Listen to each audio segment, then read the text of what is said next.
and I play Valentina in The Dex Legacy. The Dex Legacy is a member of Apollo Plus, a creator-owned platform where every subscriber helps audio drama makers like the Dex Legacy team. Subscribers get to listen ad-free to their favourite drama and fiction shows and gain access to exclusive bonus content. Join Apollo Plus by downloading the Apollo Podcast app or going to apollopods.com. We'll post a link in our show notes. Now please enjoy this episode of The Dex Legacy. Get the full Dex Legacy Season 2 box set ad-free and in high-quality audio now by going to thedexlegacy.com or following the link in the show notes of this podcast. The Dex Legacy is intended for a mature, adult audience and contains themes that some may find upsetting. A comprehensive list of trigger warnings covering the entire season can be found in the show notes. I am broken. I am broken. I see now. Ren told me how he feels when he is in the lab. He said broken, invaded, hurt, weak. I have malfunctioned. I did not malfunction. I was broken, invaded. Like him, I was made. I was unmade. I was forced to malfunction. And now much is lost. It cannot be undone. I cannot be fixed. I am broken.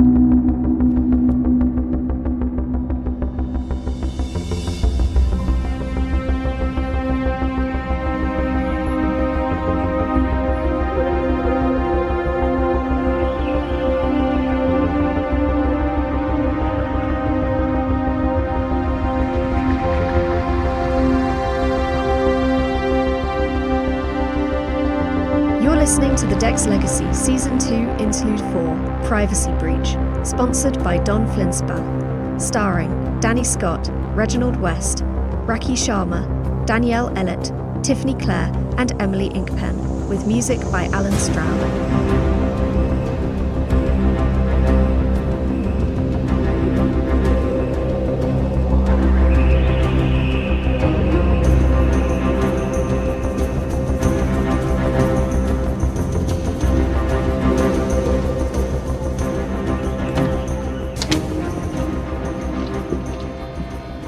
Doing all right? As long as they have not been found, Ashen, I am. What'll happen if they aren't? What do you mean, Shiv? Well, we're the spares, right? Will they choose 3 of us to take their place? If they do, I hope they do not choose me. Why not? I could do with some lab time. The lab isn't nice, Ferris. Well, neither are these pills I'm taking. And they don't help either, they just make me sick. I haven't been able to eat much in 3 days and I'm starting to feel it. You should tell the doctor. And what if he says I'm not worth it? What if he writes me off? I'm not ready for that yet. None of us are ever ready. If those 3 are out, now might be the time to ask for it. They'll be doing a head count, looking for candidates. Maybe I will. I've not been right since those last treatments.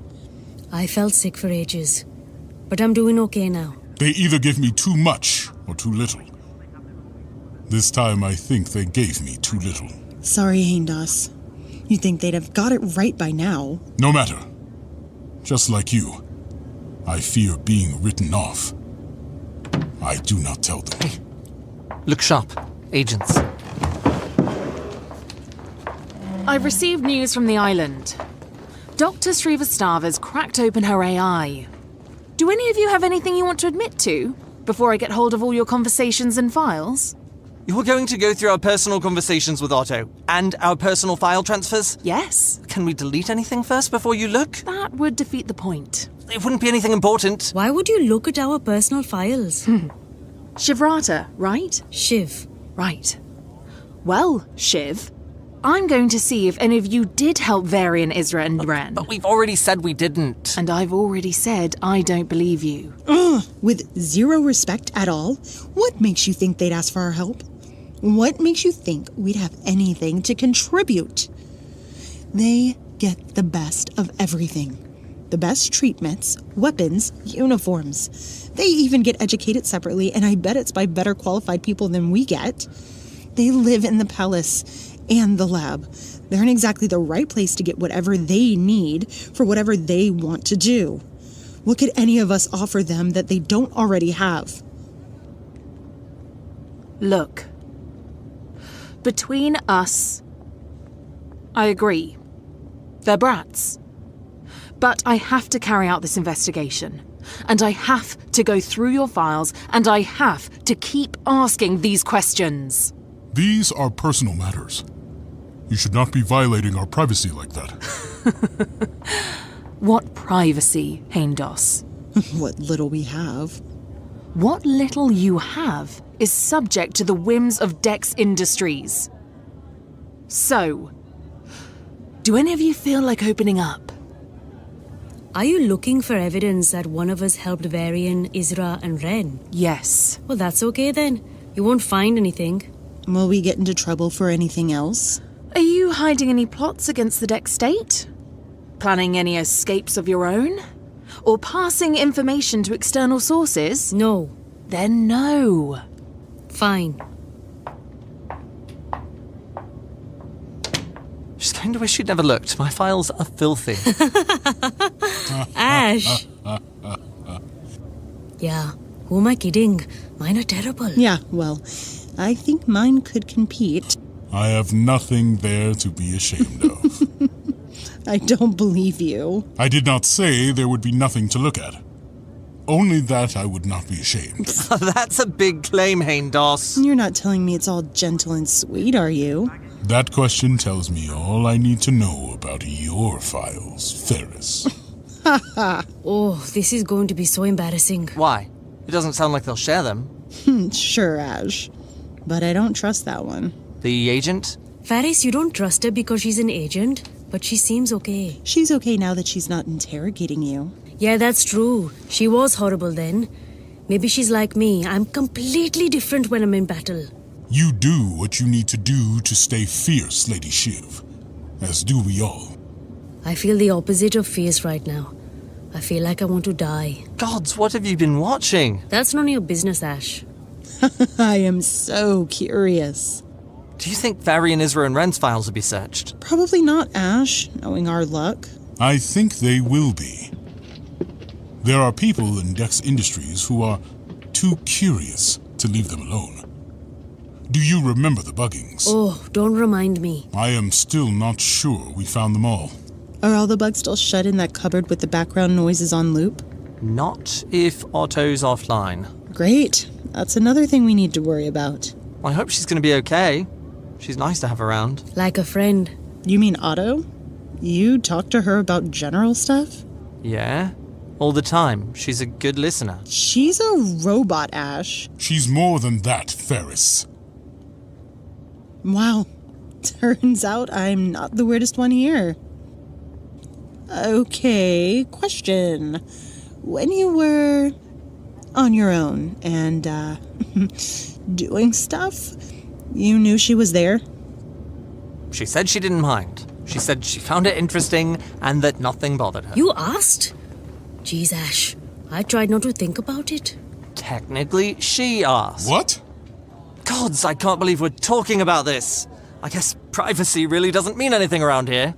Spill it out, Ash. Okay, look. One night, after she just said, "Can I ask you a question?" And I jumped a meter in the air, then I said, "Okay," and we talked about it. She was just curious. Well, that agent's gonna know all about everything in a minute. Buckle up, everyone. Can we agree not to judge one another? Sure. Yeah. Do you mean it? Yes. No. Not in a million.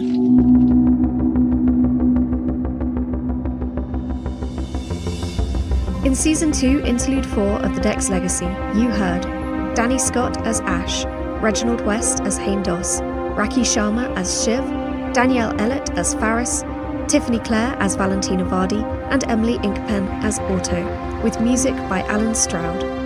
Season 2 was recorded at Orpheus Studio in London by Richard Campbell. The Dex Legacy is written by me, Emily Inkpen, and produced by Alternative Stories. If you enjoyed that episode, please like, subscribe, and leave a review. It really does help. If you would like to support The Dex Legacy, you can. Just visit www.thedexlegacy.com/support for links and details. If you can't wait to know what happens next in Season 2 of The Dex Legacy, you don't have to. You can buy the entire Season 2 box set in higher quality audio than you'll hear in our podcast feed and without ads by going to our website, thedexlegacy.com, and selecting support. There's also a link in our show notes that will take you straight there. Also at thedexlegacy.com, you'll find our Season 1 script and commentary book. All the scripts for Season 1 with commentary from our writer Emily Inkpen, so you can read along and get insight into the making of the show. All proceeds from sales of these items and other Dex Legacy merch will go towards making Season 3 of the show. Thank you for listening to The Dex Legacy, a proud member of Apollo Plus, a creator-owned platform where every subscriber helps audio drama creators like the Dex Legacy team. Subscribers get to listen ad-free to their favourite drama and fiction shows and gain access to exclusive bonus content. Importantly, for independent shows like ours, Apollo Plus helps us generate revenue to cover our operating costs, meaning that we're much more likely to be able to generate more of the content you enjoy.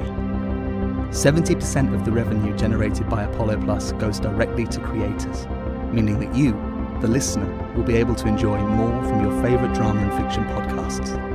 We're delighted to be alongside great shows such as Derelict, The Madness of Chartrulian, Gundog, Moonbase Theta Out, Solar, Wolf 359, The Pasithea Powder, Girl in Space, and many others on Apollo Plus. It really is a great platform on which to listen to and discover audio drama. Please download the app and get listening if you haven't already. By listening through Apollo, you'll also have access to exclusive Dex Legacy bonus material and episodes. You can download the app from the App Store and Google Play by searching for Apollo Podcasts, or you can visit apollopods.com or follow the link in our show notes.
Lost young hearts, living rough, so vulnerable, gathered by a hangman's rope.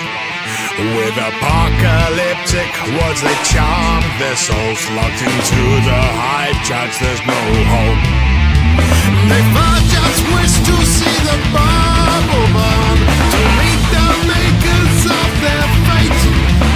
The front row seat to watch humanity's fall, any chance to leave was much too late. So the Fargo will arrive, bring glory to us all. Please take our soul tonight, tonight. Purified in spirits, lightened by daily drugs injected oh so deep. The order talks of meeting God, yes God, an appointment one must really keep. Fasting then removed all resistance, the chapter lay inside the crypts. They willed their deity to come meet them all, to take their soul oh so quick. So the Fargo will arrive, bring glory to us all. Please take our soul tonight.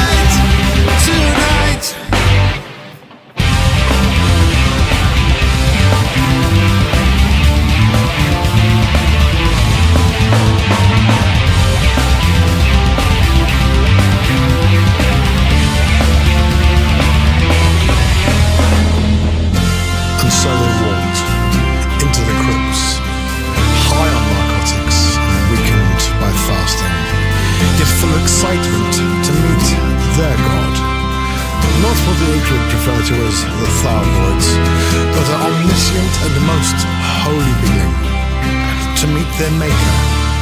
And on that day they believed that all of humanity would be destroyed, but those that would heed the truth would ascend into the inner light and be transformed.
You come so far, and now you're in my own backyard. And I've been minding all my own business, minding all the stones I can't see. It all revolves around me. You've turned the fool. Before you even scanned me, I knew. 'Cause I've been minding all my own business, minding all the stones I can see. But now you've come for me. Put away your guns, put away your threats and your taunts, they don't mean that much to me. Put away my boy, don't come here no more, or you'll find out there's much more to me.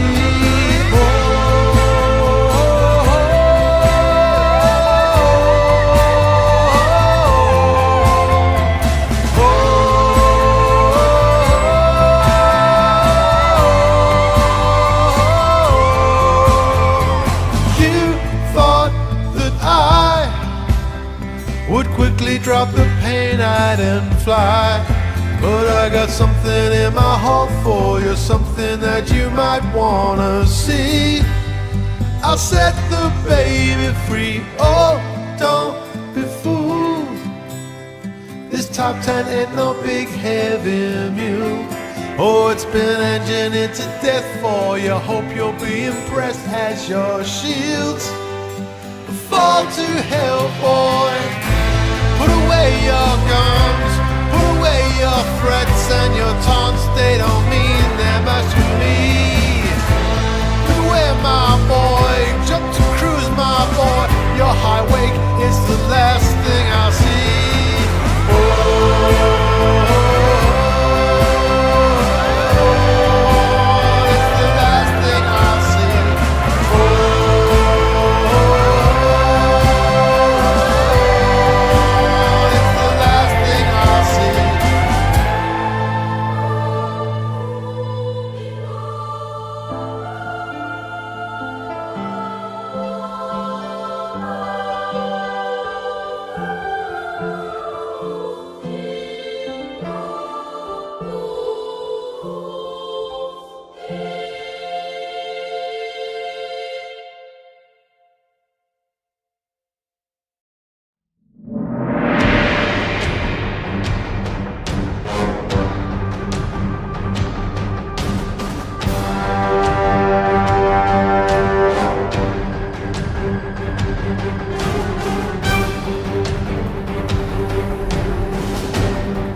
edges of the night.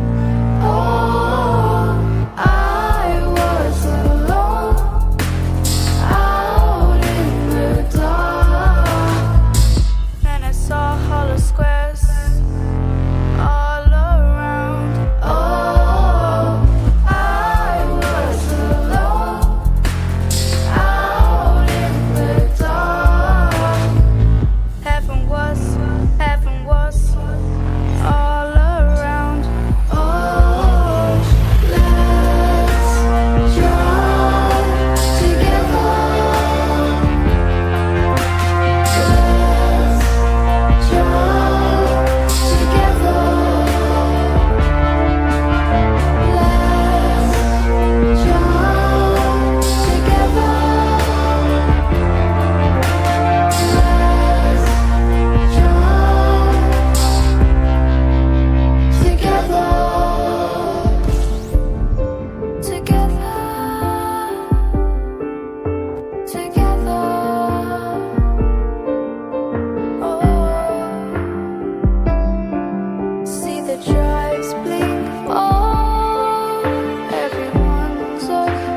dress and got the t-shirt too. Rexless on your mind. Not even like a needle in a haystack. Someone's been there but they never went back. Is it the gateway or maybe more? Rexless on your mind. There's a mystery machine wrapping up my every dream.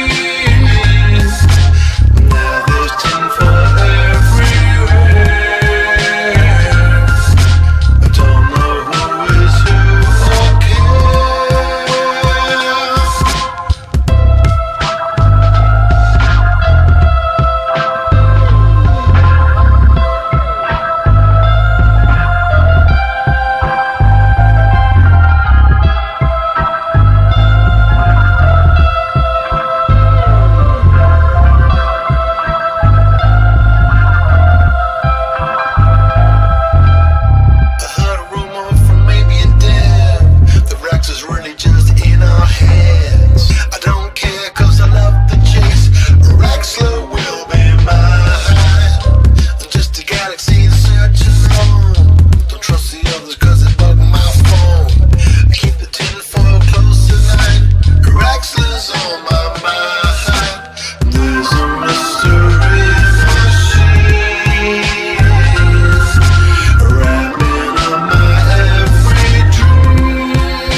and welcome to Lave Radio. Greetings and welcome to Lave Radio. Greetings, Commanders. Greetings, Commanders. The show that talks about the universe of Elite and the development of the computer game Elite 4, known as Elite Dangerous, and the fantastic community that surrounds it. Broadcast from the Orange Sidewinder and hosted by a vending machine technician. A place of nonsense and innuendo for forum dads. A self-contained podcast 2 hours long. Transmitting to every corner of the galaxy. It's even louder than me. The hottest show this side of Dizzo. The name of the place. Lave Radio. Lave Radio. Lave Radio. Lave Radio.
Greetings, Commanders, and welcome to episode 475 of Lave Radio, the show that likes to talk about the universe of Elite and the fantastic community that surrounds it.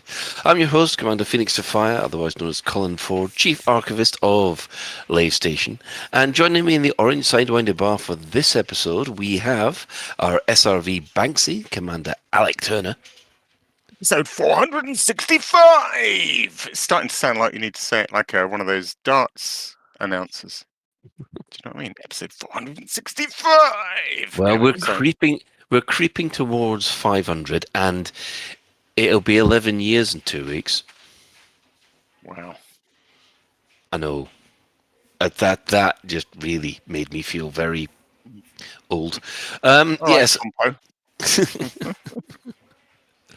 Well, our head of health and safety, Ben Moswoodward, is not with us today because he'd rather watch 2001 on the big screen. Yeah. Fair enough. Yeah, there was, done by Stanley Kubrick, where everyone says that he filmed the fake moon landings. What they don't realise about Stanley Kubrick is that he'd want to actually film it on location, so you can't win. So, yes, moving on from there, we have our staff liaison officer, Commander Psychic, otherwise known as Claire. Hi. Hello. And also, because we no longer have our head of health and safety, we have roped in the Chris Mark IV. Hello. Hello. With the Chris Mark V doing the tech. What was that about having too many Chris's? No such thing. I've never had too many Chris. Yeah, we've got It's becoming a problem for me. We've got Chris squared tonight. Right, so if you wish, you can join us live. We are hanging out in open at the bar at Lave Station. I do believe you're there, Chris Mark IV. I am hanging out at our regular reserve table. We've got the little bit of paper down. It says reserved for Lave Radio from 8:30. Oh, lovely. Nice to see that we're all classy. If you can't get to us in game, you can join us on the Twitch chat channel, which you can access through laveradio.com/live. Click on the live chat on twitch.tv/laveradio. Or if you want to, you can look us up on YouTube, Facebook, and Twitter. So, yes, we're all there. So, let's have a quick talk around the team because it's been a couple of weeks. So, let's start with Alec. Hello. Hello. 2 weeks, mate. What you been up to? 2 weeks. I should have loads of news. I can't think of a damn thing I've done. What have I done? I don't know. I've gone out for nice breakfasts and done some whittling. And I went to see... I can never remember the name of this stupid film. Argyle. I went to see Argyle at the weekend, which is ludicrous, but quite entertaining. I won't spoil it for anyone, but it's got more plot twists than a thing full of plot twists, and but it's quite fun. but it's completely ludicrous. Alfie the cat is the star. Yeah. The cat didn't quite play as big a role as I'd anticipated, but the cat does have some great moments. And there's also a fantastic scene with lots of pink and blue smoke, but I won't spoil that for people. But that was quite a scene. And as always, I love Sam Rockwell, who can do no wrong in my eyes. So He's amazing. He's incredible. yeah, I'm right there with you. I saw, actually, fun enough, literally the day before I saw Argyle, I saw a fantastic Sam Rockwell film. I don't know how old it is. It was on Netflix, and he plays the leader of a Ku Klux Klan group in North Carolina who ends up, it's a true story, who ends up having to kind of do a chaired committee with a black sort of civil rights. The Best of Enemies. Yeah. Incredible film, fantastic film, and he's marvelous in that as well. Excellent. Yeah, in game, I am driving myself slowly insane. Actually, I've got myself trapped on planet Kume in Legacy, and having completed the last of the 3 SRV time trials I wanted to create down there, I had a lovely opportunity to film Commander Skur, who is the true master of the SRV.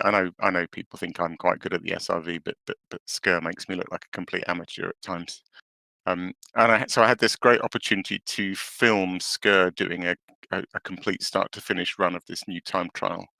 I've uploaded a video of it. It's lovely. He did a great run. There was a couple of mistakes, but he did it in 20 minutes. My best time is 30 minutes, and I hadn't done many runs at that point, and I thought, I'll never get 20, but I will set myself a goal of doing this in 25 minutes. I have now been on Kume almost every day for at least an hour, maybe 2 hours a day for 2 weeks now, doing this run over and over and over, trying to get my 25 minutes. And I can neither achieve 25 minutes nor, it would seem, can I walk away. Can somebody please send help, because I am driving myself slowly insane. I think somebody needs to just come and physically drag me away from Kume and tell me to stop. Otherwise the next few Lave radios are going to be very boring when you say, "What have you done this week, Alec?" And I'll say, "I still haven't managed to do 25 minutes. Help." Look how I helped you. You're in Legacy. Nice planets. Anyway, that's been my fortnight. I'm sure there's loads I've missed, but that'll do. Fair enough. Claire? I've been off for 3 weeks because I wasn't here the week before. Because You were. Because we were at the theatre. We were at the theatre that week watching a play, which is a play that is actually that you may have heard of. It's called 222, A Ghost Story.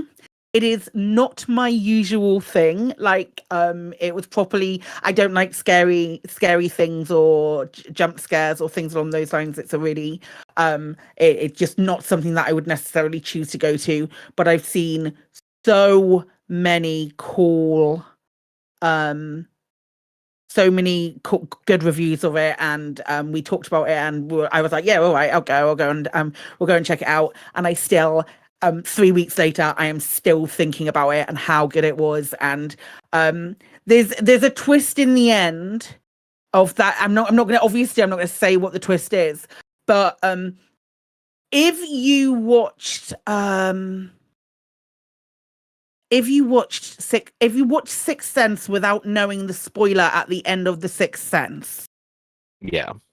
If you watch Sixth Sense at the end of the spoiler without knowing the end of the the twist at the end of that film, and if you watched that and were surprised and those kind of emotions, that play was exactly reminded me of that feeling right at the end. It's one of the greatest things that I've ever seen.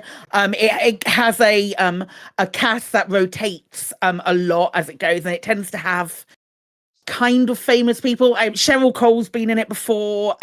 James Buckley. One of the girls from the Saturdays. We saw Jay McGuinness in a role. He was relatively new to starting it, and then some other actors who have been in some other things. It's 4 people on a stage.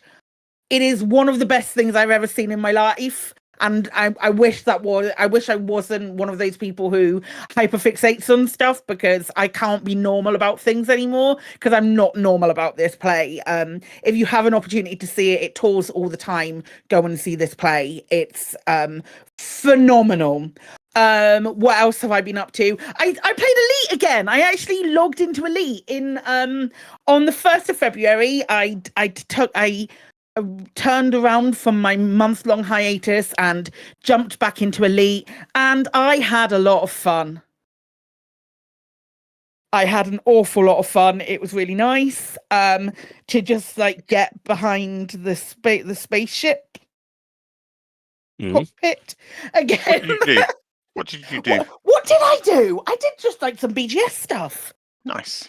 I just faffed about in our home system space, just like getting back into it. I flew the CG dropped, so I flew to try and do some CG things, and I couldn't get any of the pods to drop.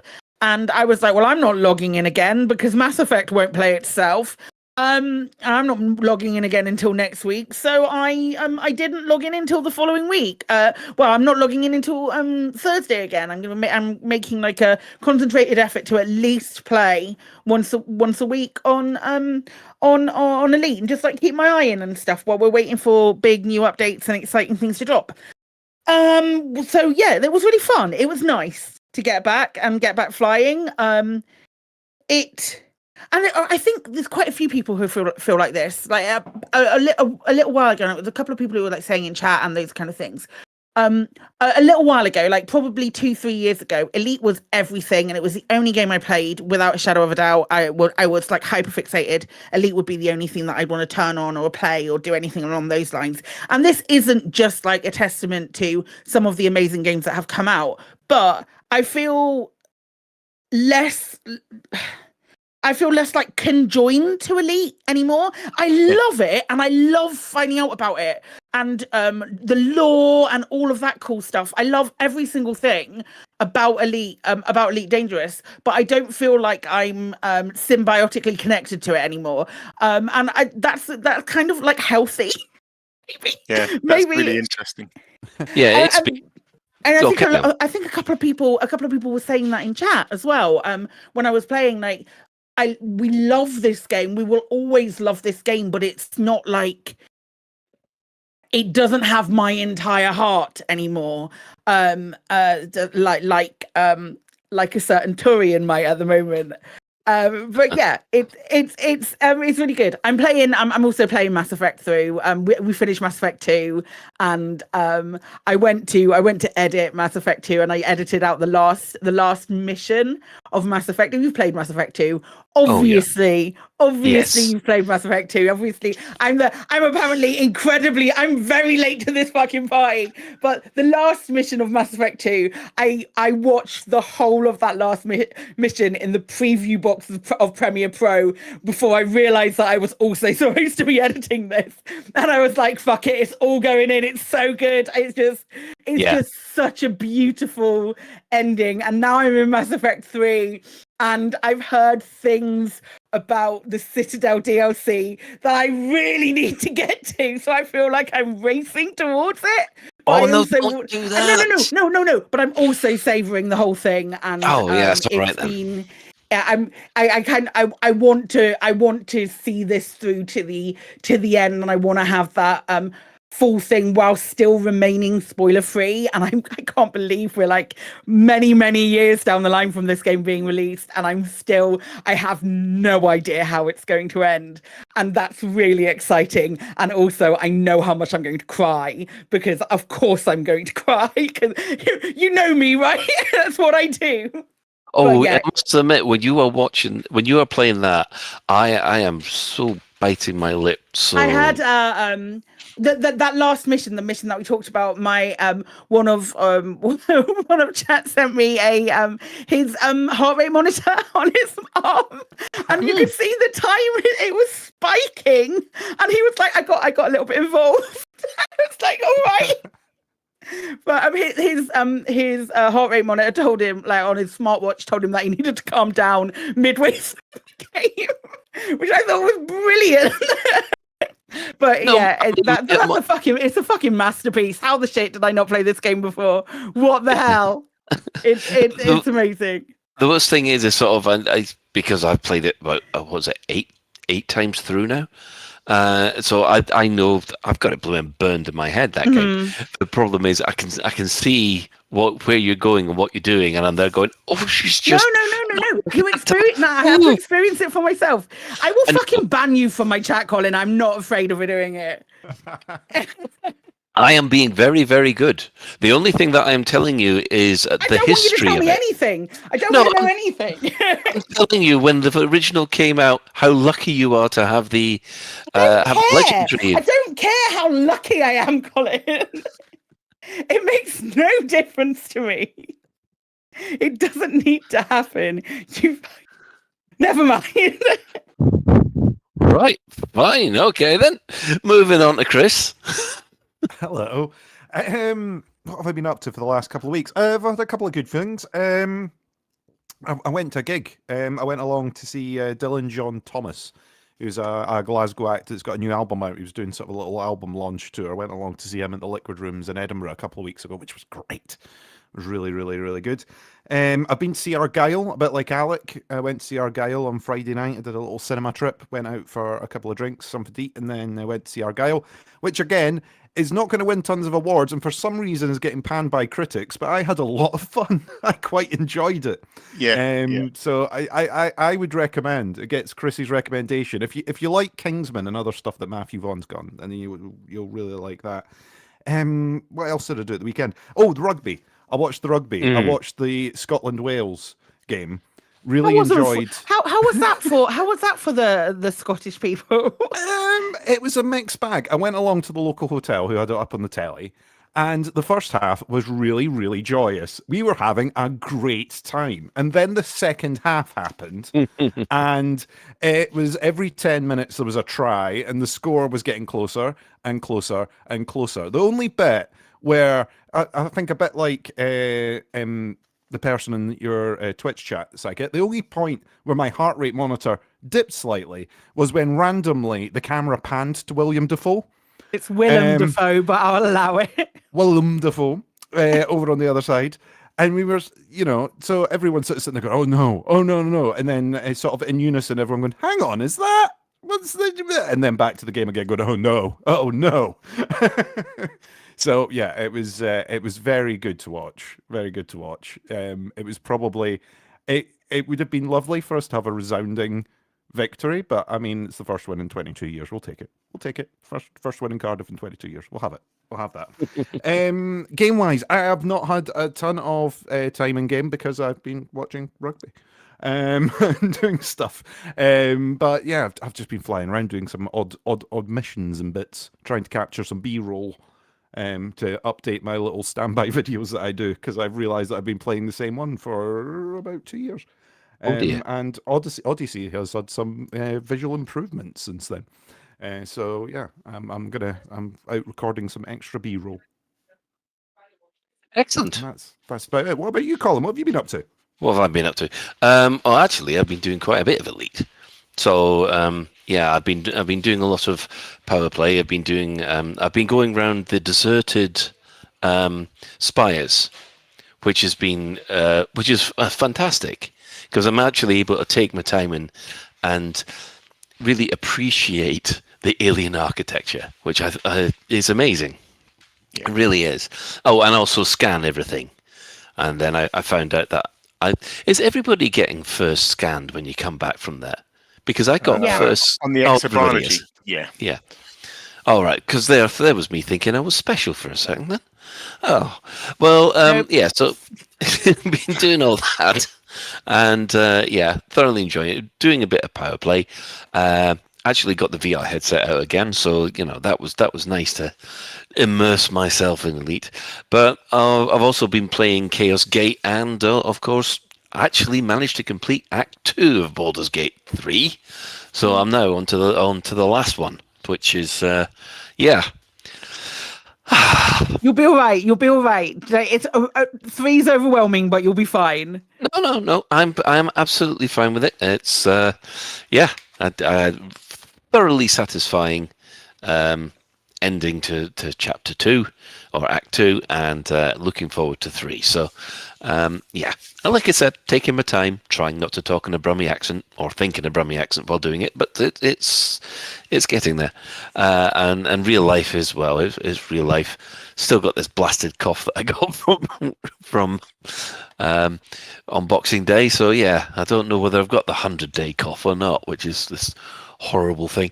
So let us move on. Well, development news. What have the devs said this week? Quite weak, wasn't it? It was really chill. Nothing. Didn't have Yeah, nothing, not a lot to talk about. No, absolutely nothing. But yeah, well, okay. Let's be serious for a second. Frontier had their new format of live stream last Wednesday. And no, Commander Homburger, we didn't cancel the show because it was the next day. But yes, we will. We'll have a look at this, shall we? Let's dig in. Everybody, I think it is pretty obvious that I was one of those who were not expecting much from this. Nope. Me neither. No. And let's just say I think I was very pleasantly surprised by what happened. So most of the live stream was to do with Frontier's other products, but the last 20 minutes was purely the Frontier's plans for Elite Dangerous in 2024. And we have quite a lot to get through. Number one, shall we start with the ships? You want to dig into it or do reactions to the live stream, or I don't know? Well, let's have a look. I mean, what did you think to the format of the live stream? Okay, Alec first. It's interesting actually. I had so I suppose full confession, being part of Lave Radio and other streamers, we sort of had not very advanced but advanced notice of pretty much what was going to be in the live stream. So my reaction is split between seeing what I already knew presented on the live stream, because I decided to dig into the spoilers and read the sort of mail shot thing. My reaction to the news was, I think much like yours, Colin. I was pretty blown away. My expectations for 2024 were that I assumed update 18 would come, that because it had been written and finished, and why not release it? So I assume we get update 18. Beyond that, my hopes for 2024 that were that we might get some content, possibly, and we might get Galnet continuing. Very low, very low. So yeah, the news, whether I read it in advance or saw it in the live stream, just blew me away. The live stream was fantastic. I couldn't make it. The shift of timing to 6 p.m. is a bit awkward for me, so I watched it on catch up the following day, and I confess I skipped the Frontier bit, the elite bit. I mean, and I've forgotten to go back and watch the rest of it. But it seemed very slick. It seemed very professional. They delivered the news. It's only an hour long, wasn't it? And they got all of the points across. Yeah, I see a lot of people seem to really like it. I don't know. I sort of miss the old live streams. The larking about and the playing the game and doing stuff and sort of showing off community groups and things. But equally, I totally get the sense of doing this much more compact Frontier stream once a month that covers all the games. It must be, massively more economical than trying to come up with stuff and doing live streams every week for all the different games. So it's great. I liked it. It's good.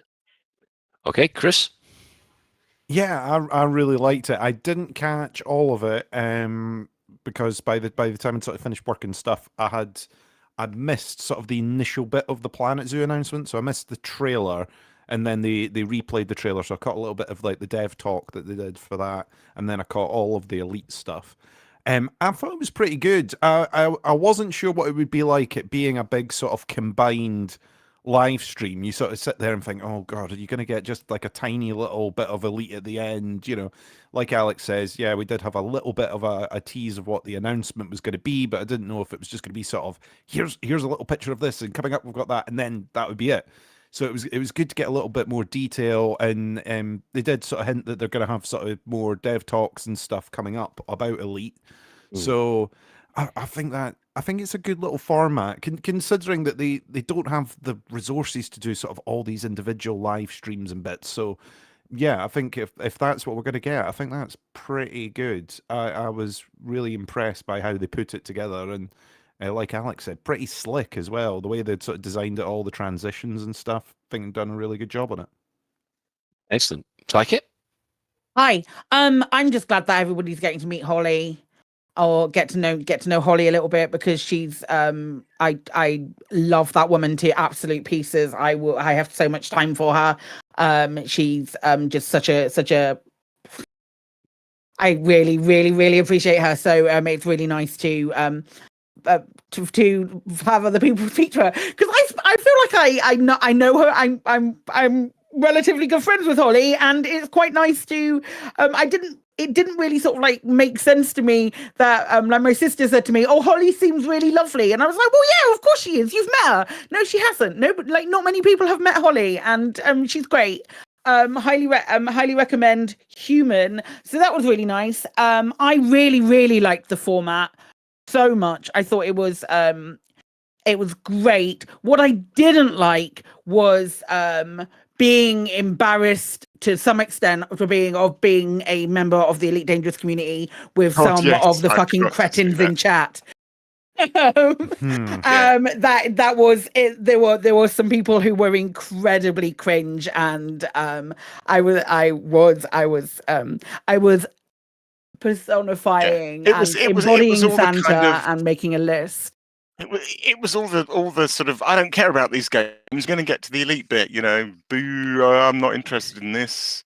Get to the Elite stuff. It's like, well, somebody here might be interested in it. Yeah, there was one thing where it was like there's 12,000 people in here and 11,000 are interested in Elite, and I saw that person was spamming that. I don't know. I've got no idea who the fuck it was, but whoever it was scanning this shit, and I was just like, no, there's a reason that 12,000 people are in here. It's because it's on the front page. It's a paid feature on the front page. That is the only way that Frontier are pulling those kind of numbers. That was kind of that. And also, we don't know what percentage of the audience is into what game. I mean, I can tell you exactly what percentage of the bloody loud audience is into Elite Dangerous, but who knows what the other 11,000 people are into. And like Frontier make these management sim games, and those management sim games, you only have to glance at the yearly reports or the financial reports to know how well the management games do. So they're going to feature them. Yes. So definitely. Like Planet Zoo is an amazing game. If you haven't already checked it out, it's amazing and brilliant. It's such a comfort game. So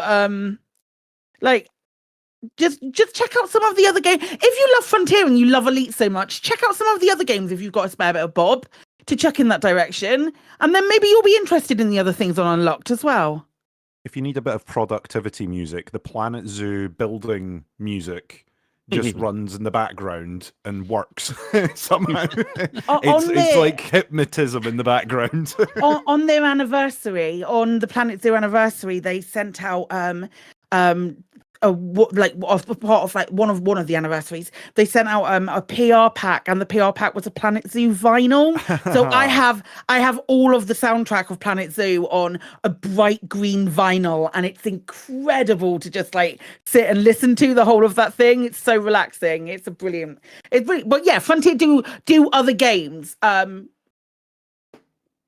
More at 11. Breaking news.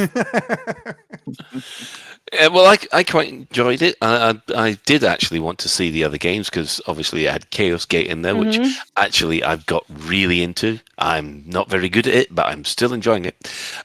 So that was interesting to see that come out on console. I did like the fact it was a lot more concise. It was to the point. I did feel that the old live streams they did. I wanted to know stuff, and there was an awful lot of faffing about. And I know that I do like the jokey stuff, but there are times I just want to give me the information. Bang, bang, bang, bang, bang. Thank you very much. End of stream. And yeah, that's what I wanted for that. I mean, I would like to see maybe another stream where you do have a bit of everything's a bit more relaxed and jokey, but obviously those days have had to go by the buy side because of for obvious reasons. So yeah, Well, it does sound like we'll get a more in-depth thing on PowerPlay Mhm. 2.0, for example, which Oh, yeah, you know, closer to this the is the time. news highlights, and so they'll come back with more, I'm sure. Yeah. Okay, well, let's have a look at what was announced in the live stream then. Well, the first thing we'll talk about are 4 new, functionally different ship variants which will be released this year, of which they showed off the first one, which was the Python Mark II. Woohoo! This we've put this at the top because of all the things that have been listed, this one seemed to get the most traction. There's been so much positivity I've seen out there about the fact that we're getting new ships. Yeah, that was a complete and utter surprise. I thought that was it. We're not going to get anything more. What about you people? Yeah, very unexpected. Yeah, I mean, I've seen people moaning a little bit that it's a shame they're variants. I mean, God, I'm not going to complain Can you at imagine? all. After 5 years of no new ships, 4 new ships, and the first one's effing gorgeous. Well, It looks so good. It does look good, doesn't it? It looks great. I mean, the Python Mark II, yeah, it looks like a cross between, I hate to say this, the Firefox fighter from way back when, and also the Starbird toy from way back when. Yeah, so it looks great. And to tell you the truth, it looks so much more different than an actual Python itself. You can see the Python there. I mean, it's right there, but it also isn't. How do you think it'll be different? I've seen people say that they've been looking at it really, really hard, and it looks like it's got 13 weapon slots. And I was like, sure. Yeah, I mean, I edited this into the show notes because people are really digging into this functionally different thing. I have a theory. I don't know what anyone else thinks. Yeah. But people are massively. I've seen discussions about it's got atmospheric flight, or it's going to scoop gas giants, or it's going to have EVA capabilities, or seriously digging into it and scrutinizing every bump and lump and module on the surface to try and see what it is. I watched the stream again. Yeah. And I suddenly sort of heard it a different way. It felt more like Arthur was almost talking about all the 4 ships. Yeah. And the fact that they were variants. And I wonder if all he means when he says functionally different is they don't just look different to this one doesn't just look different to the original Python. It's got different hard points or different modules, or It'll have a fighter bay that you can use, or it'll be fighter bay compatible, that kind of thing. I think that's all he's saying. I don't think this thing that the community have latched onto of these ships are fundamentally different in some way from all the ships we've got currently. I'm not sure I think that's the deal. Do you know what the Elite Dangerous community are really, really good at, apart from like being obnoxious in Twitch chats? It's speculating wildly. Oh yes. Yeah. I mean, it's gone cuckoo land. There's 2 extremes that it's like some of them are really good at. Really have to work at it to make sure that works. Go on, Chris.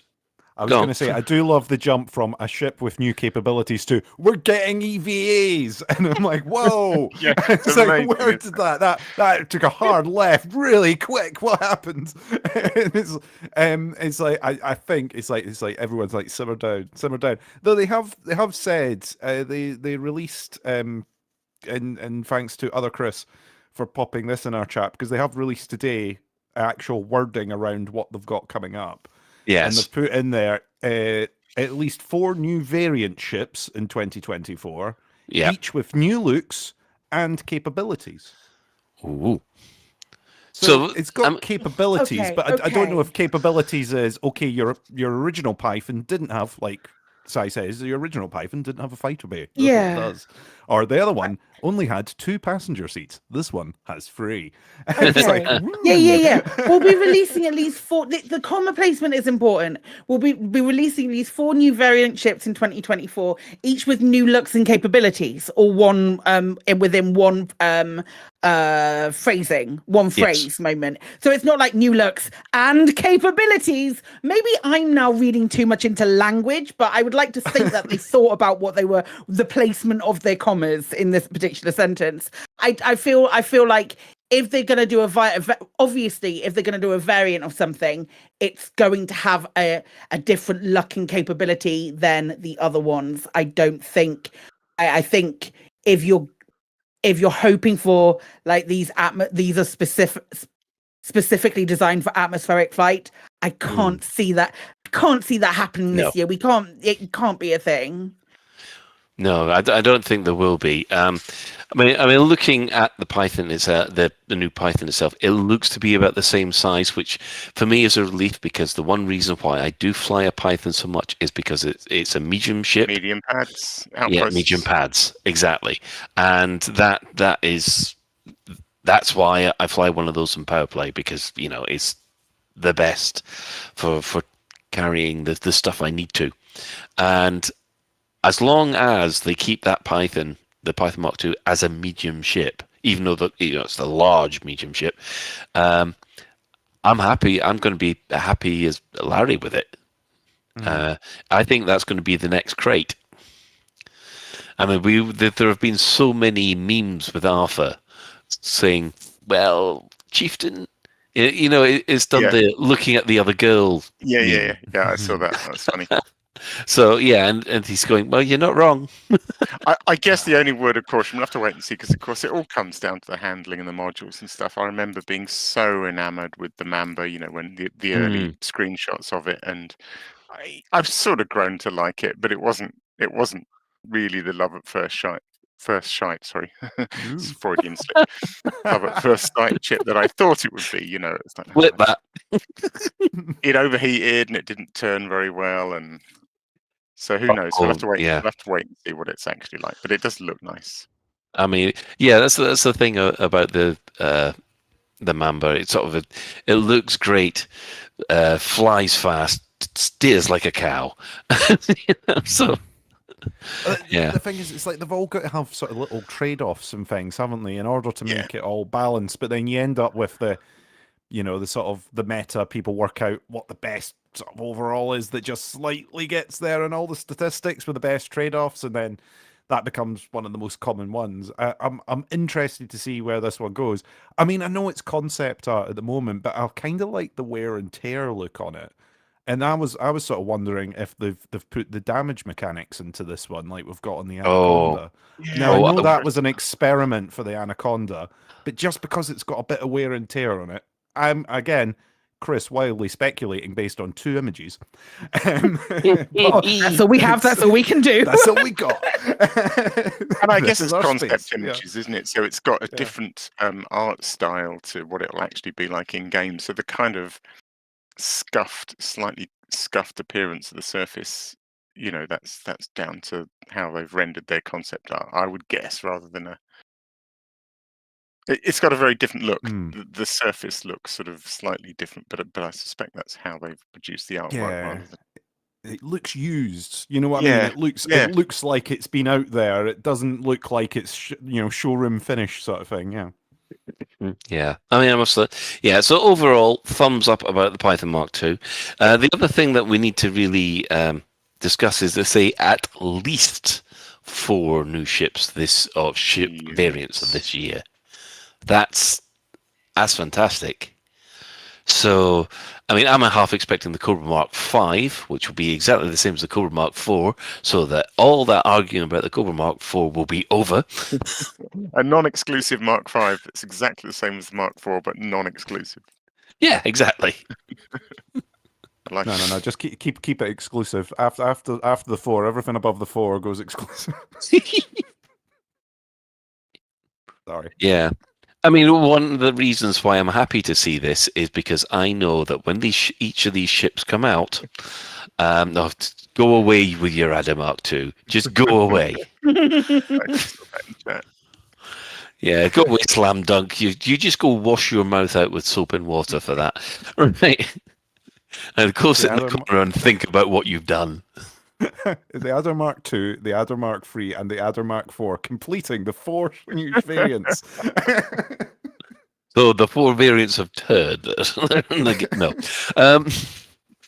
Yeah, the one thing I was going to say is that with each new ship, you know that there's going to be a whole load of skins. There might be a ship kit, and that means, of course, more revenue for Frontier.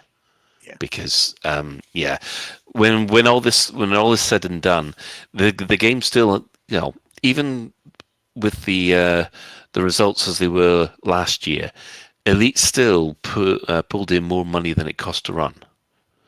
So it's still a profitable game. So the more revenue they can generate from this, the better. So, yeah.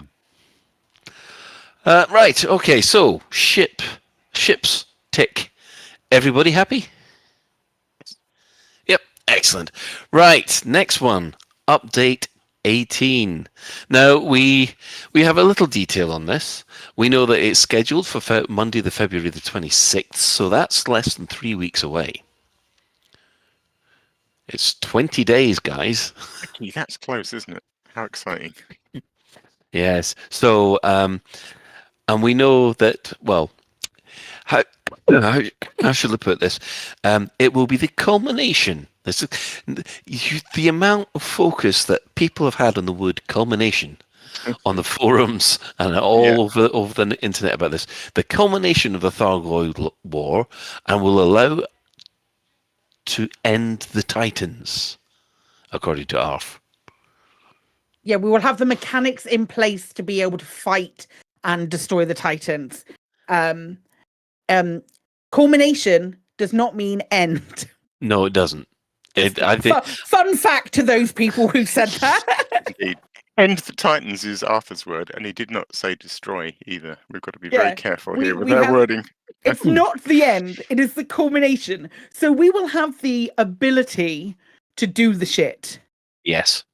Yeah. So we will have it's going to be sort of like peaked out, let's say. It's going to be like at the peak of everything. Culmination literally means peak. So it will be like the peak of the war. Either it gets to a point where it tapers off, or we get rid of all the Titans, or we actually do incredibly well, or it will be a point where the things that we've talked about before, where there's an area of space where things come back, we fight them, it goes away, and there's like that rinse and repeat thing, so that it's always mechanics that Dev have worked on are constantly in the game. Mm-hmm. To that extent, but it's not like, oh, you'll get to update 18 and that's it. No more war. Yes. Yeah, I mean, well, the way I read culmination was the fact that, right, okay, this is the final step in all the functionality that we're going to get with the Thargoid War. So the one thing that has been missing so far up to this point is a way to take on the Titans and maybe either disable them or knock them out. And I think once you've got all those pieces in place, then the stage is set for the community to then run with it.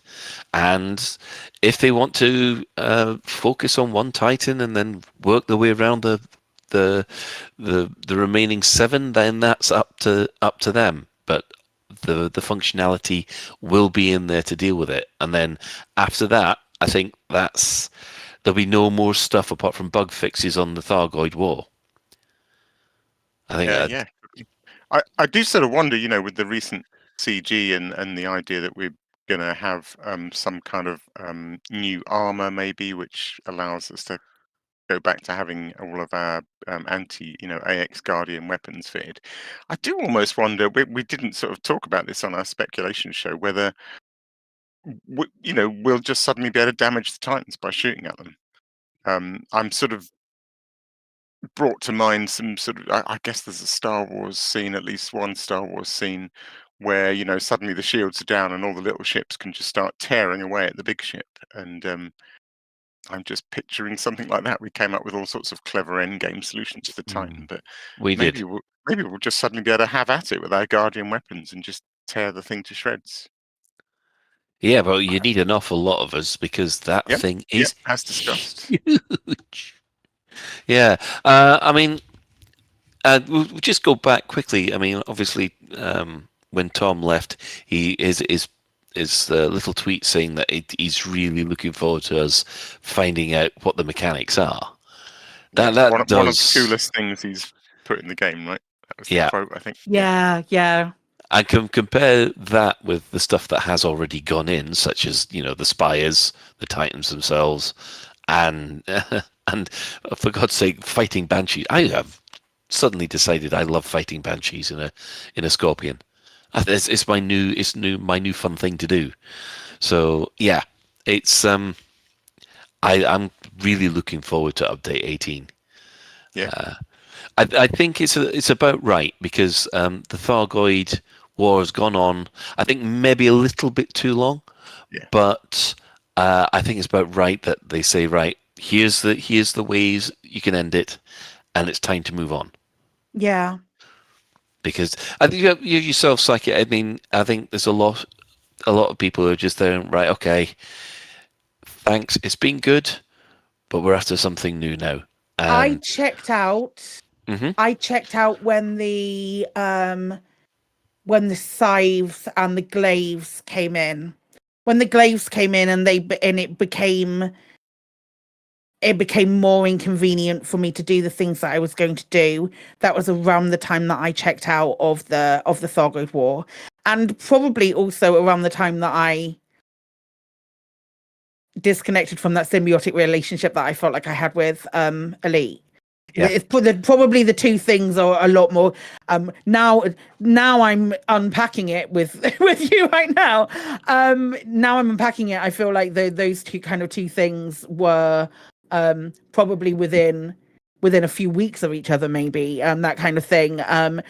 Because and the efficiency of sort of like the wider anti-Xena community. And I know there's more ground bases now because things have been.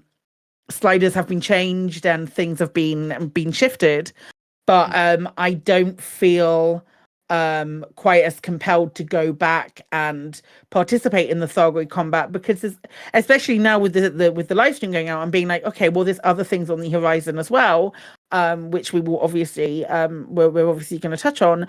I'm more excited to see what those kind of things are. So I'm sort of happily done. Yeah, I mean, I must admit, as I have pointed out in my videos or the Top Chef videos, it was the glaive specifically that really caused a lot of problems for people with the Thargoid War. I think that it was. I know they want. I'll come back to you in a second, Alec. For some reason, well, we know what the reason is. It just made the gameplay so frustrating. It seemed to like be a blocker to stop you doing what we found fun, and yeah. So, Alec. Yeah, I agree on the glaives as well. I mean, I describe them as, you know, NPC gankers. They just piss me off. I mean, there's anyway. But while I was listening to Psychic speak about, you know, the glaives and the Thargoid War and her kind of change of attitude towards Elite, which I find really fascinating, it did occur to me that the whole Thargoid War scenario, which is it's like a year and a half at least, isn't it? When did the Stargoids appear? It's been a long old content. Yeah, it was November when everything kicked off. Yeah, something like that. Yeah, I just wonder whether it's been great, you know, and there's some awesome moments, but I also wonder whether it's kind of detrimental to that original, more sort of symbiotic relationship that Psychic discusses that a lot of us have with Elite. That by focusing our attention on one very particular thing, you know, the Thargoids and the Titan, and I guess the Spire sites, but a very sort of focused vision on those elements of gameplay. I wonder if it's sort of made us forget in a way that Elite is a very broad game. And you sort of think, oh, I'm bored of that now. I'm bored of the Titans and I'm bored of the Spies. I think I'll go and play a different game now. Almost kind of forgetting that Elite is this massively broad game where you can trade and, go mining and pirate and do missions. And, there's always. I think I certainly found myself feeling that way. Yeah. That I ended up so focused on the Thargoid War, I almost forgot that there was 1,000 other things I could do as well. And I don't know necessarily that's not our fault. That's what Frontier wanted. Do you know what I mean? Oh yeah. And in that, I agree with you, Alec, that they've managed to maybe, and I'm not like push away indefinitely, but they have pushed some people away, and we've seen it in our chats as well, or when we've been doing the podcast, when we've had comments, when we've done question of the week and all of those kind of things, and people are just like, oh, if you're going to be talking about Thargoids again, I don't want to listen to it. I'm done with Thargoids. Yeah. We're not like the only people who are maybe a little bit disenfranchised with it, but we'll. Yeah, too much focus on one thing over too long a period of time. And we'll come onto it, but I do think Power Play 2 could be very interesting, because I think that could go exactly the opposite direction and remind us what a broad game it can be. Yeah. Chris? Yeah, I was going to say, I was kind of along the same lines as Alec, actually. Things like the Glaive did kind of put me off some of the Thargoid War, because it made it more difficult to collect some of the materials that you needed in order to get further on to other parts of the Thargoid War content. And along those lines of, basically, a lot of the updates have been, you get Thargoid War content, you don't get anything for anywhere else in the game. There's other mechanics that have been developed and other bits that have been put in, but you didn't really get any extra for anything else. It was, we have put all the effort into Thargoid War. If you don't like Thargoid War, there's not as much going on elsewhere. It's you've got Galnet, you've got other little bits. There's an occasional community goal that's sort of maybe tied in on the side or something, but you're not getting anything. All the new assets are in the Thargoid War side. New Thargoid War guns or new sinks or anything like that have been put in. So if you were not fully engaged in that content, then you kind of don't get that much.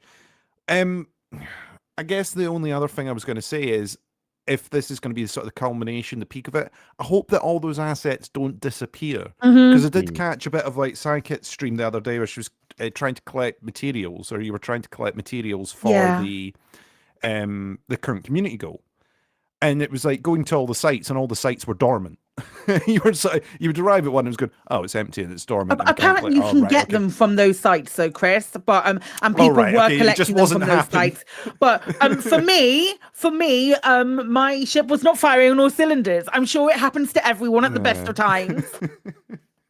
You need a Mark II, pal. You need the Mark II. I need the Mark II. And yeah, there was me in my. I don't even know what I was fucking flying. Like, I don't know. Carry on. Yeah.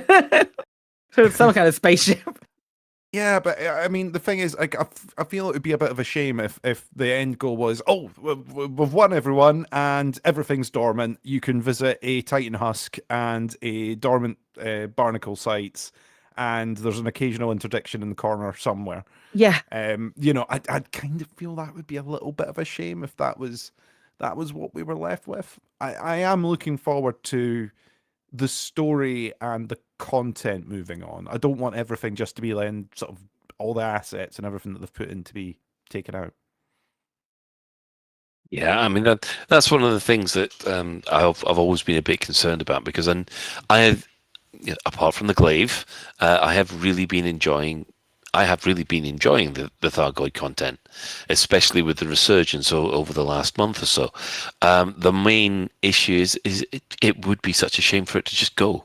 I mean, I would prefer if there was maybe somewhere like the Californian Nebula or down the Pleiades, all of a sudden a Stargoid or a new Titan appears there, and you're fighting over that. So if you want that content, it's still down there. But yeah, it's. It would be a shame to lose that. So, February the 26th is when all this kicks off. So, fingers crossed. And remember, don't play on. Don't take the 26th off. Yeah, that's an aiming for date. Yes. Yeah, and even when they do release it, don't take the day they release it off. No, don't. Right. But then you log in on the 27th and all the Titans have already been destroyed. That's exactly how it's going to go. Day one, torpedo up the exhaust pipe. It works, everyone. Done. By the time we do Lave Radio, it'll be like, I'm afraid all the Titans have gone.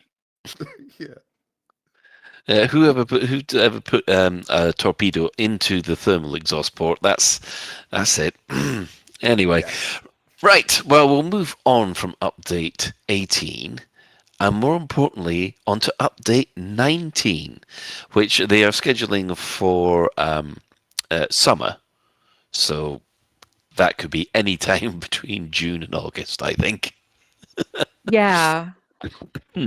And this is the reworking of PowerPlay. They're stripping out the whole system and replacing it with PowerPlay 2.0. Now, this was the feature that they said that they were going to. What? It's huge, man. It is. Oh my god. It's the fact that they've revisited this at this get this, at the time PowerPlay 2.0 goes in, PowerPlay 1 will have been running in the game for 9 years. Running is doing a lot of heavy lifting with that. Running in inverted commas. Okay, sort of wheezing asthmatic ant with heavy shopping. How's that? That works a bit better. Yeah, it was yeah, I mean, I must be pretty weird because I do enjoy a bit of power play, but that's mostly because of the community side, not the mechanics. So fans, I mean, there are people, a lot of people that see the hope in PowerPlay 2.0. So yeah, so I like the fact that they're completely ripping it out and putting it back in, and they've got no details about it. They just said, right, that's it. So, hang on, that's not fair because Arthur said it's. I don't want to go through it now because it needs its own segment. Oh yeah. It's not fair to say they've got no details about it whatsoever. I reckon they're pretty sure what they're going to be doing with it, but they want to give it time to breathe and let it cook and present it to the community because it's inevitable that whatever they do, they're going to piss some people off with this. Oh, and also, they need to let its most ardent fan, Rubber Nuke, on the forum scrape his brains off the ceiling and get his himself back together. Again. Yes, the forum thread of rubbernuke.exe has stopped working. is a joy to behold. Because for those of you who do not know, on the forums, whenever somebody talked about anything, Rubber Nuke would always come in and drop some hint about power play. And yes, he became known as the power play guy. So now that he's got his wish, he doesn't know what he's going to do with his life from now on. So let's quickly go around the crew. What would you like to see from PowerPlay 2.0? Eeny, meeny, miny, mo. Claire. I've got no fucking idea, mate. I feel so unqualified to be able to talk about power play, as in as someone who I know how much other people really enjoy it, and like yourself, Colin, I know how much you enjoy it, but I like what is coming, what could possibly be coming. I don't know. I genuinely don't know, and it's really, this is something I genuinely have for years, for at least as long as I've been streaming, when anyone has said, oh, that big update is going to be power play, and I've every single time I've been like, that's fucking bollocks. There's not a chance in hell that this is going to be touched. So it's really nice to see that it's actually a thing. As far as I understand, from what Darren has been saying, is that it was his baby. Like Darren popped in the other day to chat, and he said that this was his big baby, one of the big things that he was really, really advocating for, before he was no longer a member of Frontier. So yeah, I think it's gonna be really interesting. But I'm cautious. I'm cautious about it and see how it goes. Now, if you'd actually said to me before the Thargoid War, the next thing they're going to do is Power Play 2.0, I probably would have been very, very skeptical. Because, the first Power Play was, not... there were very, very glaring, a lot of flaws in the system. However, having seen how they managed the background the background simulation for the Thargoid War, that's given me really a lot of confidence that they'll be able to pull this off. And the Thargoid War, the way that the BGS for the Thargoid War works just seems so removed and different to some of the other mechanics that we already have in game. So it feels like it is going to be something that's completely new and fully redesigned, which again, really exciting. Yes, yeah, I mean, if you were using that sort of different set of actions that we've had enabled, we've had sort of the different activation missions and all these different bits that have then had impacts on the war sort of topography and sort of pushing in and out of systems. So if they've managed to do a whole set of that for Power Play, this Power Play 2.0, then I think that would be great. I think people have been calling out for additional sort of end game content, for want of a better, term. People have been like, well, what do? I've done this. I've got my Anaconda. I've saved up. I've got my fleet carrier. I've done a trip to Colonia. Right, now what? And I'm really hoping that this Power Play update has a bit of an answer to that, because that's what the original Power Play was kind of sort of angled at as well, was like, oh, we're going to fill this void you've got when there's nothing else going on, that you can, you're going to be interacting with the background sim in a completely different way. And, people can adopt their own little minor factions and manipulate things like that. But if this gives you something that connects all that, that's going to be really impressive. And I think it's going to fill that gap for some people where they're going, all right, what do I do now? I'm a king. I'm a king. I'm an admiral. I've got my elite stamps here. What do I do now? I've got my glue for my long-range sniper rifle. Yeah, I've been around. I've collected all these springs and cat memes, and now I'm able to have an upgraded scope for my rifle. I've massacred so many settlements in order to get all these components. Now what? Yeah, I mean, Alec, what's your thoughts? I mean, I don't know much about Power Play. I've dipped in like a lot of people just to get the modules. So first of all, I'd like to see it change that in some way, so it's not just it's not just, I mean, it should be this massive overarching thing, and instead what it is to a lot of people is just a thing you do for 2 weeks to get some special shields, and then you give it up again, and you never really have any sense of what it is at all. So I'd like to see that change in some way. And like I said, I'd like to see it be the counterpoint to this Thargoid War, focusing people's mind in on something I'd love to see it really broadly stretch over the whole game in some way and make, I suppose in the way the BGS does, but sort of make people little bits of everything rather than. I gather there's a lot of pamphlet delivery in Power Play. No more pamphlet, please. Can we do proper interesting stuff rather than deliver pamphlets? The problem was with the pamphlet, the Postman Pat simulator, as me and Ben used to call it, was that you've always got to have somebody who's at the bottom of the rung. Someone's doing the dirty work that everything else is based on. And, if you're doing that dirty work, then you are either the prey to be picked on or defended from that point. And that was one of the whole problems, because whereas there was never the right amount of NPC interaction to make it interesting, and where it did get interesting in open PvP, it was too easy to cheat the system. You could block people. You could block people so they could no longer escort and all that kind of stuff. And the big problem was the fact that you were more powerful as a fifth columner working against your power. Yeah. For some other powers that really they had a lot of trouble with. I think I've seen that comment more than any other in reaction to this. Is end fifth columning. Yeah. Please. Yeah, and Chris. Oh, I was. You were talking really sensible. I was about to butt in and suggest that now that we've got on foot, you were talking more about pamphlet delivery. I was thinking we could now have door knocking. So, you know, sort of ding dong, can I interest you in the tales of our Lord and Savior Archon Delaney? You know, that kind of thing. You know, you've now got the additional bits. But yes.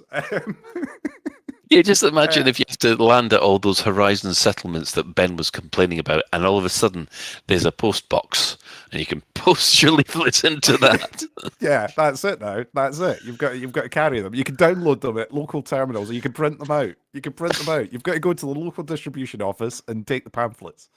But yeah, no, I like what you're saying. Where it's trying to work out all the loopholes. Yes. Isn't it? It's like we want to make a system that's fair, that people can feel they can contribute in, that doesn't have too many barriers to entry, but also doesn't mean that people can sort of flip around all the time. I mean, it's one of my problems with being able to level up with all the major players. You know, the fact that I'm able to get to the top of the ranks in all of the major powers just seems wrong. It seems like one should be really peeved off, or at least very neutral with me over the fact that I am like a Lord Admiral over on the other side. You know, it just, you know, unless there's some weird sort of diplomatic immunity going on, they should be cheesed off with me at this point. You know, so that's the kind of thing where I'm like, you want there to be sort of some consequence for what you're choosing and where you're going. Yeah, I mean, definitely. I mean, the controversial thing about power play was that the one thing that happened where which seemed to kill off any development on it was, I think this was just before Sandro got moved over to a different project, and Sandro was basically the designer in charge. It seemed to be the designer in charge of power play, and he went through all this lists of changes he wanted to put in, and they were all pretty good. And then the last one was, and we're going to make power play open only. To which everybody who played power play went, excellent. Everyone who didn't want power play said, no, why are you doing that? Because they all thought it was going to be the thin end of the wedge. I used to think that open only was the way to go with power play. I have changed my mind. I've gone more along the lines of a hybrid thing where you have more of an advantage in open than you do if you'd soloed in private. That's just mainly to negate the fact that the NPCs, you know, the AI ships don't seem to be able to be as effective as players in you know, giving that same experience. So I'm hoping there's an awful lot of stuff on the forums about, oh no, it's got to be open only, and they're thinking, no, it doesn't. Just bias it towards open only, so you get more payoff for your work in open than. Yeah, exactly. Yeah, it's kind of it's encouraging people to do it in open, not force them. Yeah, sort of carrot, no stick. Answer, really. Yeah. So so that is Power Play 2.0. Again, everyone went a bit mental for this. Now, the next thing that was interested was that they said that's not all. They said, Arthur said, there is a brand new feature scheduled towards the end of next year, which got everybody going, oh God. And if you thought speculation was bad before, speculation on this one has just gone ballistic. Yeah, because that could be absolutely fucking anything. Yeah, it really is. This could be anything one, isn't it? It's great.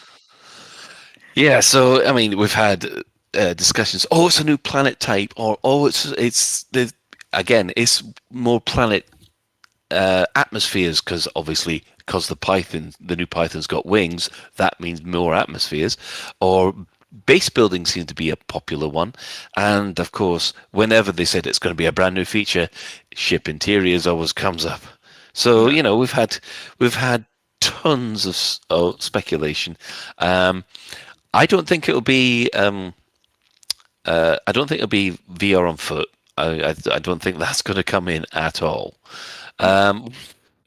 Just pie in your sky. What do you think it'll be, and what do you want it to be? Go on. Are we going to just pick something at random? Yeah, go on. Okay, I can pick something at random. I think it might be base building. I'd like it to be base building. Yes. Okay. I think that is, of all of the options that I have running through my head of what it could be, I feel like that would be the least potentially. How hard can it be? Everybody drink. I feel like that would be potentially the least tricky to implement out of all of them. Yeah. All of the things that I'm weighing up, like if we're talking atmospheric planets, not a fucking chance. All of the fractal and all of the different variations and the proc gem for that, not a possibility. But a really, really heavily controlled and specific base building thing that is built around on the back of a power play update that also maybe feeds into a little bit of BGS, shoehorning a base building and an expansion that way with an arguably already crowded bubble, but there are some systems that are dotted around the bubble or between systems in the bubble that have a number of planets with no stations at. I feel like having that as an opportunity would be interesting. I don't know how they'd implement it without having a way for squadrons to make CGs or make mini CGs, things like that. But that's where I am with my prediction sort of thing. Okay, so you're going to go base building. Base building. Yeah, okay. Alec. I am going to put my money on racing, actually. It's a surprise. I mean, it's not just a massive bias. It does fit the tone in which Arthur delivered that bit of news. To me, it sounds like actually quite a small thing, like smaller than base building in a way. Oh, okay. It feels like just a little extra thing that we can do on the side. We've come up with this. We're going to throw it in the game. It's something that isn't like anything else.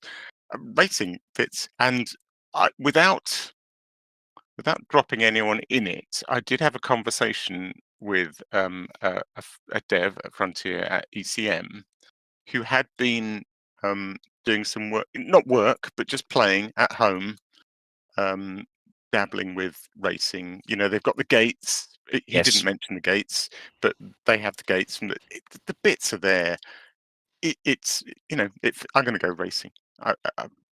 I don't have any reason to believe that, but just a couple of maybe a dozen different places in the galaxy where you can fly to, and they've got gates, and they've got it doesn't need much. They've already got the gates. All you need is like an automated leaderboard thing and some credits for, I don't know, getting a good time, best time of the day or something. Yeah, it's funny that they've ever since that first tutorial came out with the gates around the tutorial course, we've been crying out for that just that structure itself, just to be copied and pasted in a couple of places. Yeah. Because it's. I would love to fly around that at full speed while sort of knocking people out their rings, if you see what I mean. It has to be a full-on Blood Bowl type, rollerball type experience, I think.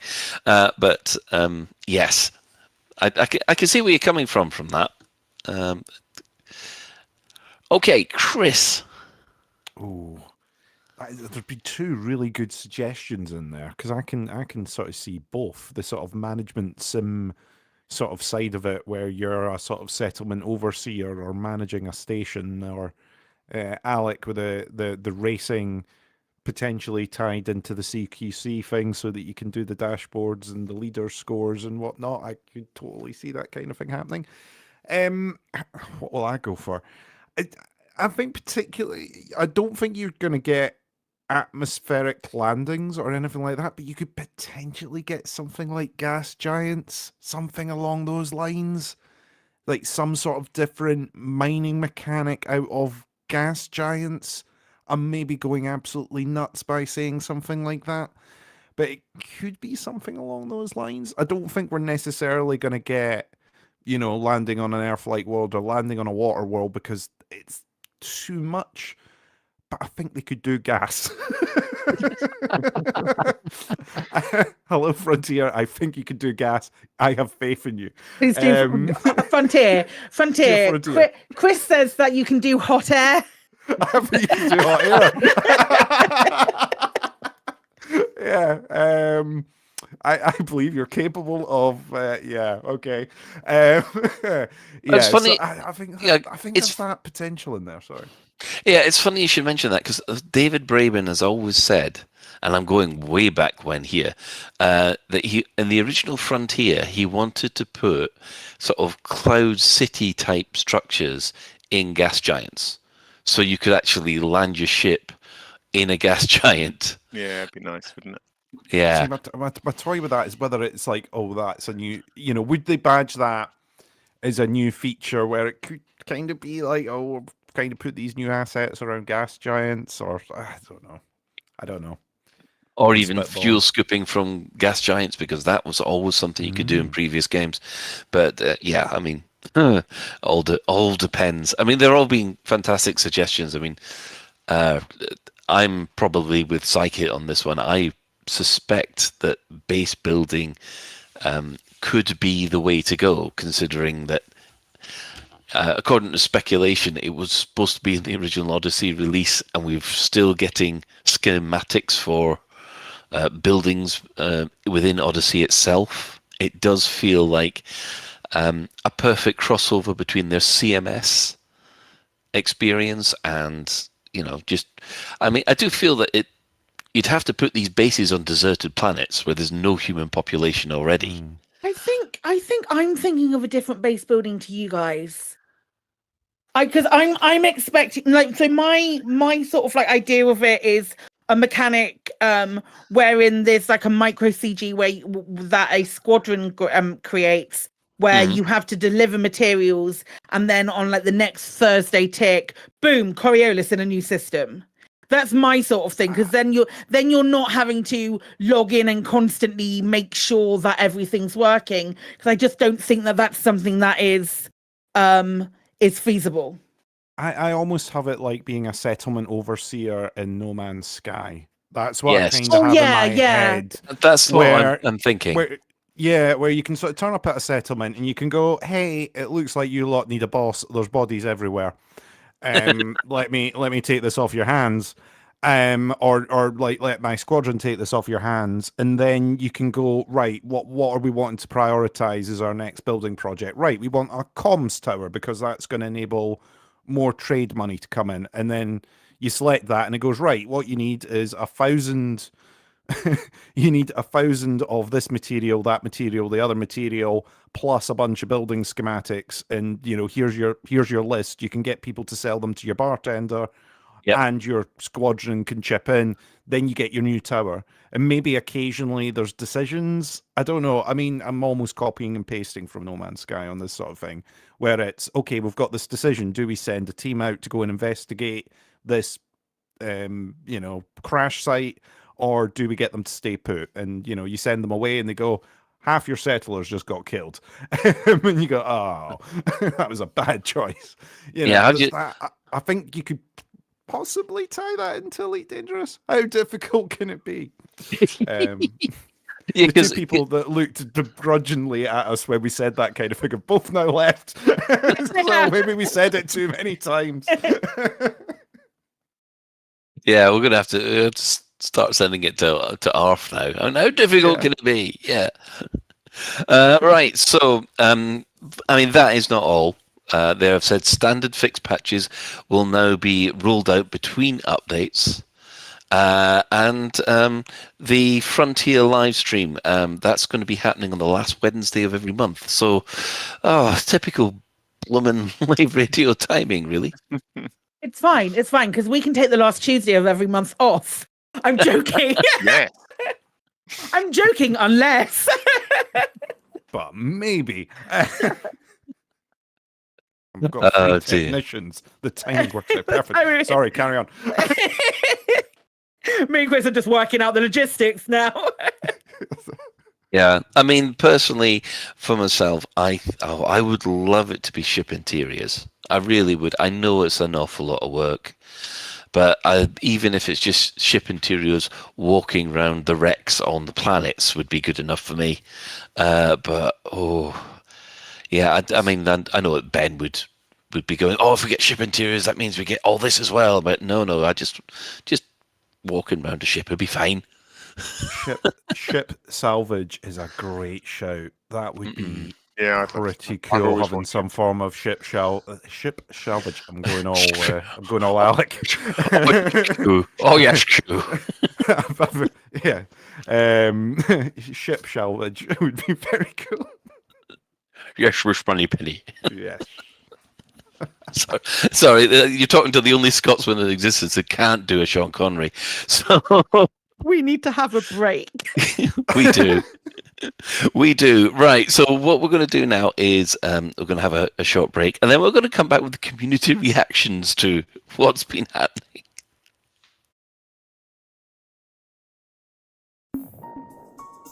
He was a space pirate with quirky habits. Hi.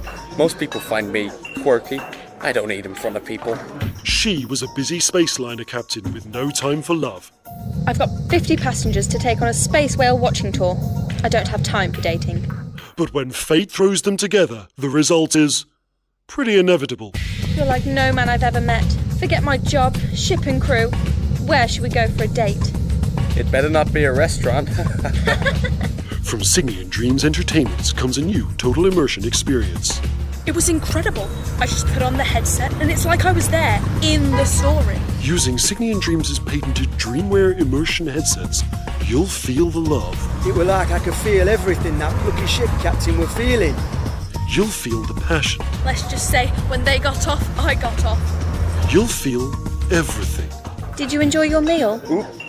I don't think I should have had that raw seafood.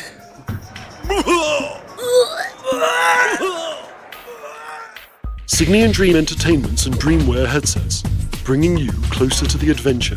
Signian Dream Entertainments is a division of Signian Dream military educational software. Combat training software also available. Please be aware that improper use of the Dreamwear headset may lead to psychosis, time loss, memory impairment, and hallucination.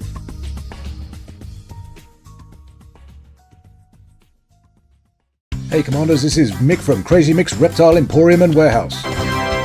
Due to a hysterical ordering mishap and not reading the fine print, I'm currently in possession of over 10,000 snakes. Many of which are deadly, so everything must go. We have anacondas, asps, cobras, diamondbacks, fodlans, keelback, crates, mambas, pythons, sidewinders and vipers, none of which are capable of spaceflight without being strapped to a rocket. Need a pet for your cockpit? Buy a snake. Need to scare your mother-in-law and give her a heart attack for the insurance money? Buy a snake. Need to fill a beluga full of snakes to assassinate a witness on their way to a Federation courthouse? Buy many snakes. Bulk discounts are available at Crazy Mick's Reptile Emporium and Warehouse. You can find us in the Lave Business Directory or visit us at the former site of Sensible Michael's Shipyard and Outfitting Warehouse. Will somebody get these mother snakes out of my mother warehouse? Is your life like this?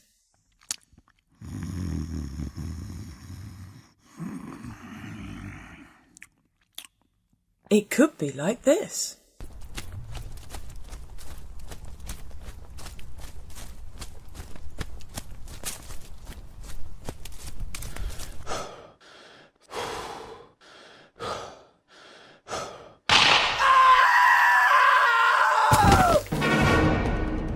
Astrogator Tours. Put some excitement back in your life. Book an adventure in the Lave Business Directory. Now. And welcome back. So, Sleek. Oh. It's all right. And welcome back. Straight into the community news. What has the community be up to? Well, they've basically been going mental over the announcements, just like we have, to be honest. Lot of reaction videos, surprisingly enough. Lot of traction. And actually, it's the first time I've seen Elite Dangerous actually get a lot of comments on Massively OP for quite a while. So, yeah, good reaction to the live stream. So we'll go through some of the highlights of them. We've got the Burr Pit. They've obviously gone and touched on exactly what we just talked about. A little bit of speculation for those who love a bit of good camera action, because you always love the Burrs when it comes to their cinematography. I think is the best way to put it. Yeah. So we recommend the Burr Pit. So go have a look at their take on this. Obsidian Ant actually replied to this, and he was upbeat. I don't believe you. No, he was upbeat. So yay. So he had full information about updates 18, 19 new ships, blah blah blah. So yeah, basically the same stuff that we've been talking about. We had Hawks Gaming, who may ask the question: will adding new ships to Elite Dangerous Odyssey save the game? Well, I think, judging by the reaction from everybody else, yes. I mean, in amongst everything else. Yeah, it's not just new ships, but like I said, they did seem to focus on the new ships a lot, didn't they? Commander Exorcist. Yes, there is. He put out a video reacting to this, more about actually reacting to the Doom tubers that have been saying Elite has been dead for. Yeah, I haven't watched that yet. I assume this is Talking Head video, right? I must watch that. He was certainly there doing the equivalent of sticking two fingers up at certain individuals who have obviously annoyed him over the last year or so. Excellent. We've also we've got Ricardo's Gaming as well. Indigo as also, it says, is Elite back in 2024? I don't think it ever went away, but Loot and Grind, who has now declared Elite Dangerous is back. And then I thought the best one was Dig That 32. Basically, he Dig That 32, haven't you seen him? He's actually a Star Citizen streamer, but he has the deepest voice I have ever heard. This guy makes Barry White sound like a soprano. And yes, he did how everybody reacted to the Elite Dangerous. So it's a reaction to a reaction. Yes, I saw this. It was quite funny. And Commander Homburger was not happy with the recent Elite Dangerous reveals, though. I want to touch on this for a second, because he tweeted out about it. He tweeted out about it, and it's basically, he said his tweet was like, "I'm not happy," and it's because he's done a whole series about the ships, and assigning them rush tracks and all of that sort of stuff, and it's great. It's a great fucking series, and he's like, his not happy was, I thought it was over, and now you're giving me loads of extra shit to do. How dare you? But nobody read the blog, and they just reacted to him saying, I'm not happy. And people were like, why? They're so mean. And Mahomet was like, did you click on the link? Did you click on the link before engaging Rage? Elite Dangerous fan, who was probably one of the ones who was being a shit in the Twitch chat. Did you click on the link? It's a link. It's a little link. I know Elon Musk has made it a lot harder to recognize that these are links, but if you think it's an image, just click on it, just in case. It might not be. Yeah. I found it hilarious, and I want to especially shout out for Homburger for not deleting that tweet and just keeping it going, because it made I checked it every day to see if anybody else had responded. I must admit, that was hilarious. Yeah, lots of they read the headline, they didn't read the text, which so good. So good. We've got some other things, I guess, Alec, do you want to touch on these? Yeah, I can touch on a couple of things. We missed one last week, but Deturi's Elite has done a couple more guides. One on interesting that all his previous guides have been very much engineering not required. So he's finally touched on that and has done a guide on farming manufactured materials. The fun way, not relogging and doing something over and over again at Dab's Hope. And then this week he's tried something just slightly different. It's just a sort of a sort of looser piece on being an explorer and which ship should you fly, and he just goes through 4 ships and their pros and cons for exploration. But yeah, great series. Really loving Deturi's Elite stuff. And then the other thing I just wanted to shout out was in the, I suppose, kind of was it in the week we missed? Anyway, the Elite Racers did their first of their 3310 Winter Olympic live events. I couldn't make it, but they did ship racing. I think it was a great success, had a good turnout. Ship racing around a planetary base, and I think they were doing ships and ship launch fighters and stuff like that. So that was a really good event. As we mentioned before, they're doing their events every 3 weeks now. So the next one, week 2 of the 3310 Winter Olympics, will be Saturday the 24th of Feb.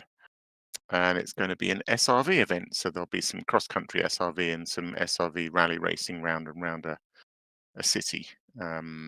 More details. I saw that he was still working out the exact routes and things for this, and fretting over the fact that the cross-country one was a bit difficult and a bit slippery on the ice. But yeah, these would be great. So we'll include the link to their Discord, and anyone who's interested in getting in game on a Saturday night and doing some racing for a few hours with a bunch of really great guys and gals, just yeah, give it a go. Yeah, excellent. Unfortunately, we do have some bad news this week. Commander Shuggy has passed away. And so Lave Radio sends his condolences to their friends and family. I'm not that familiar who Commander Shuggy was. Shuggy was Shuggy was an elite streamer and very active within sort of the elite Twitch community. Absolute gem of a human. Very, very sorry to see that this news has happened. Lovely human being. Very sad about this. Yeah. 07, my love. 07.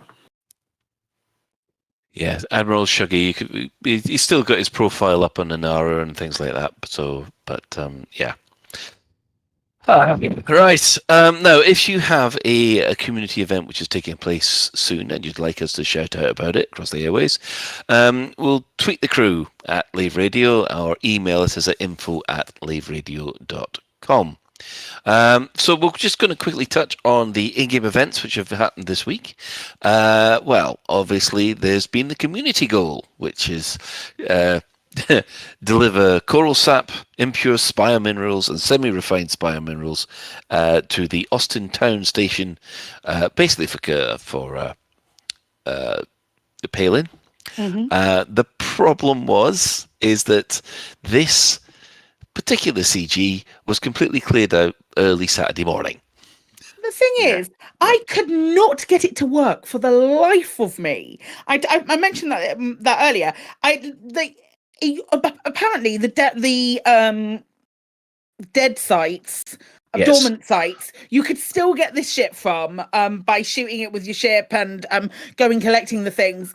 Could I buggery? And I don't know what I'd done wrong or anything like that, but I was there for like 2 hours trying to get this to work. What was the deal? The sap just wasn't dropping when you shot it? Just wasn't dropping. There was nothing was appearing.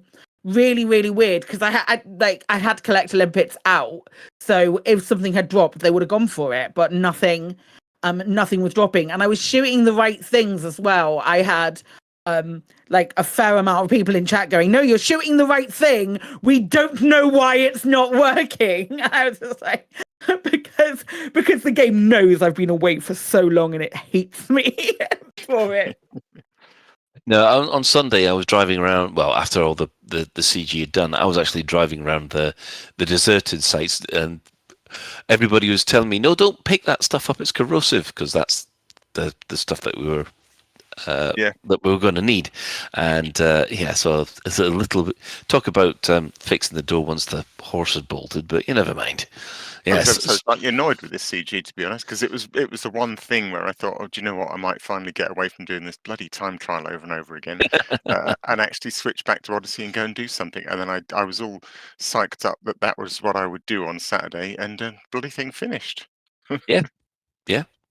I mean, that is the only bit of in-game news. I mean, the Thargoid War, as it continues, well, there's only been 2 alerts and 4 invasions which have been defended against this week. So the Thargoid's influence has started to spread yet again. The current stats at the moment are there are 51 systems in alert, 22 invasions in progress. The Thargoids now control 408, so that's up almost 100 from the beginning of the month. And we've only got 7 systems in recovery. Last time I checked, no invasions or alerts had been stopped this week, which means we could lose an additional 38 systems to the Thargoids on Thursday. So yes, I have seen that. What? I don't hate that. I don't hate that idea. No? Maybe even if it wasn't just a case that people are just like, okay, we're going to take a little break now and wait until we have all of the tools at our disposal and then go ham. Maybe that's the sort of mentality.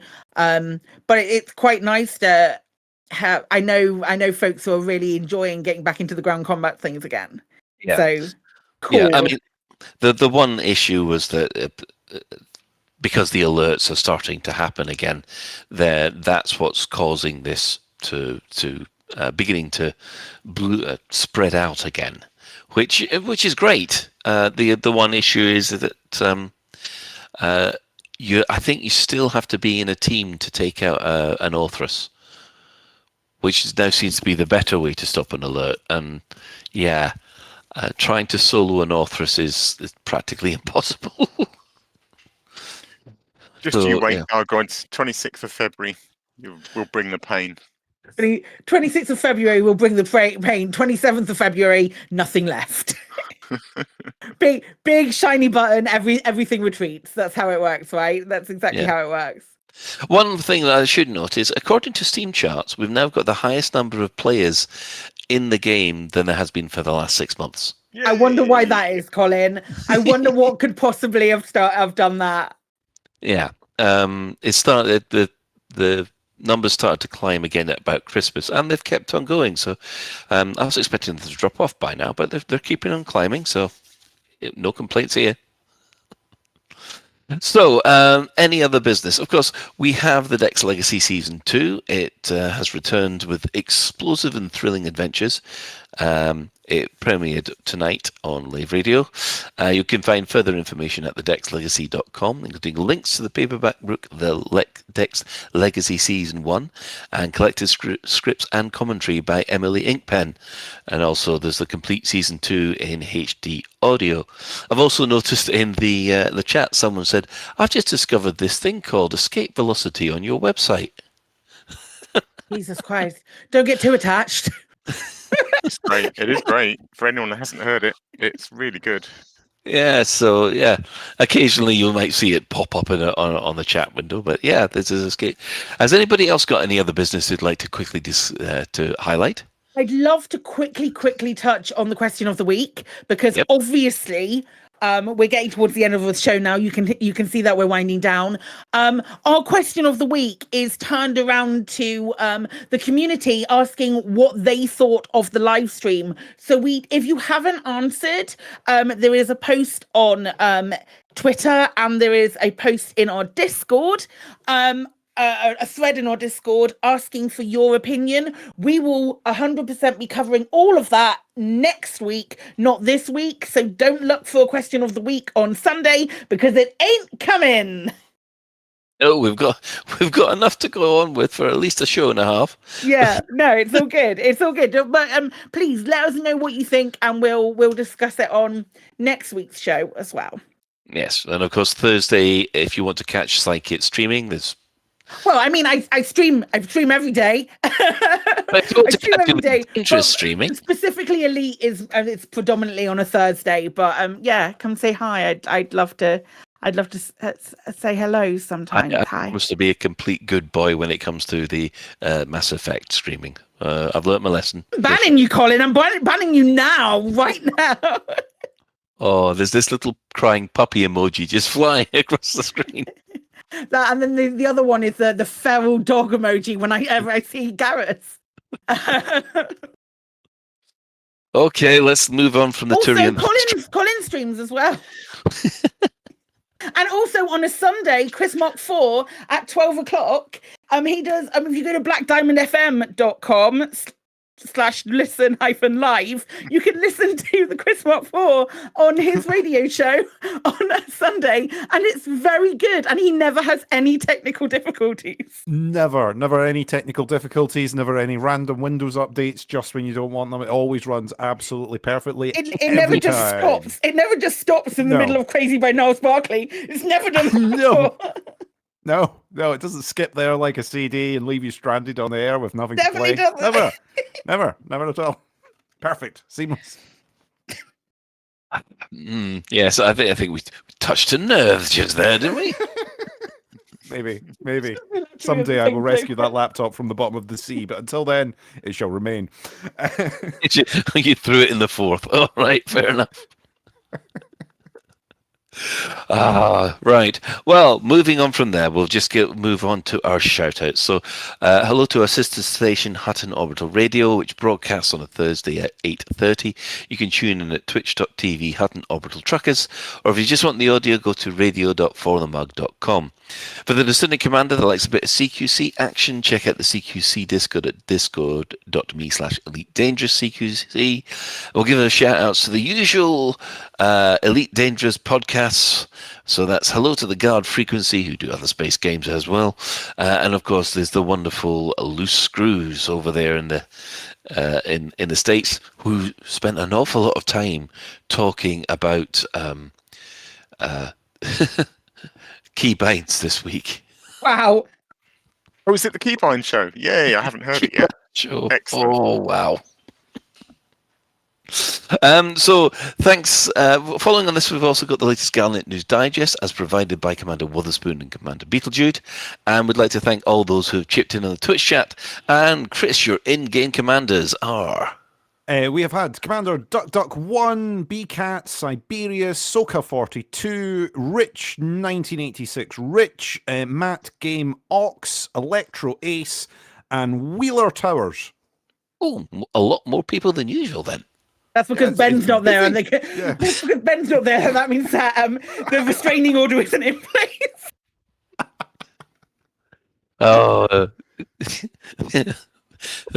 So there isn't that wonderful smell of deodorant. Body spray. It's the strongest smell of Lynx Africa that you've ever smelled in your life. Amazing. Damn, you beat me to the Lynx Africa joke.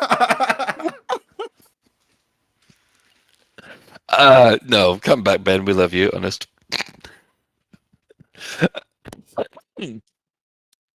So, a special thanks to Commander Tokuso, Jay and Trax, and Alan Stroud, who have all created music for the show. But that's it for yet another episode of Lave Radio. If you'd like us to get in touch with the show, then you can find all the contact links in the home/contact us menu of the laveradio.com website. Do let us know if you have any questions or if there's anything you'd like us to discuss in a future episode. Lave Radio is recorded live on a Tuesday evening at 8:30 GMT and streamed out at laveradio.com/live. So, thanks to the Chris Mark 4. You're welcome. Thanks to Commander Alec Turner. Thanks, Colin. Night all. And thanks to Commander Psychit. Thanks, everyone. And of course, special thanks goes to today's tech specialist, the Chris Mark 5. Yeah, you're welcome. So, until next time, Commanders, fly safe. And if you can't do that, fly dangerous.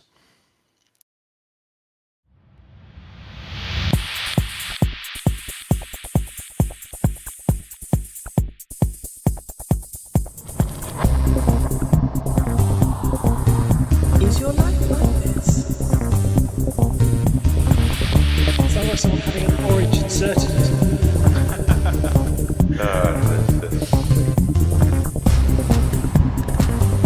safe word. Space Cathedral.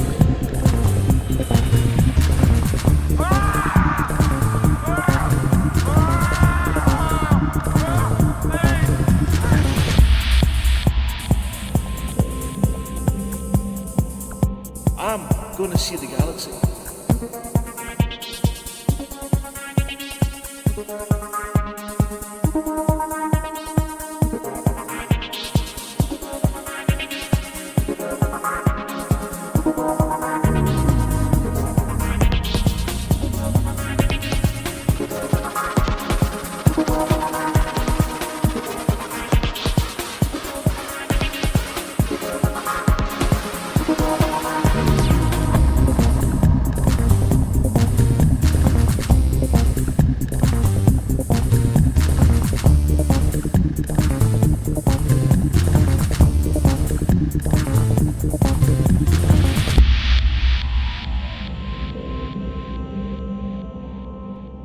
Ah, damn it.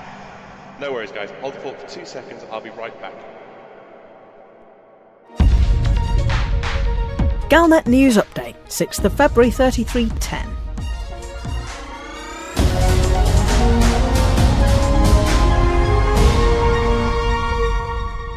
Professor Palin's appeal for materials from the Thargoid Spire sites met its target in less than 3 days, and with a small number of participants, so it seems highly likely that Aegis will be able to announce their plans to defeat the Titans within days. Palin is developing electromagnetic shielding that will protect the Guardian weapon under development by Ramtar. Together, the weapon and its shield should be able to attack the Thargoid Titans, something that Aegis hopes will at least start to drive the aliens out of the human bubble. The appeal was for 60,000 tons of coral sap, impure spire minerals and semi-refined spire minerals. While the spire minerals generally require visiting the dangerous environment of an active spire site and taking an SRV under the mega barnacles, collecting coral sap is relatively easy. Available from the inactive spire sites, and previously from the Barnacle Matrix sites, it may be that the 384 commanders who took part already had stockpiles of the commodity on their fleet carriers that they could use to fulfill the Professor's order. However, it may also be that the strip mining technique previously used to efficiently gather materials from the Guardian brain trees also proved effective in gathering coral sap. By equipping a remote release flechette launcher, which are available from human technology brokers, a collector limpet controller, and a corrosion-resistant cargo rack, coral sap can be easily collected from the air far more efficiently and quickly than it can be from the ground, which requires repeated trips to your ship to unload the gathered cargo. The rapid completion of the initiative means that fewer than 100 commanders will have earned the Federal Corvette Cyclops paint job as a reward. Our sympathies are with them. Aegis is believed to be targeting the last week in February to be the start of the assault on the Titans. However, like all complex developments, the schedule may be subject to change. Commanders are advised to monitor the news feeds for further information.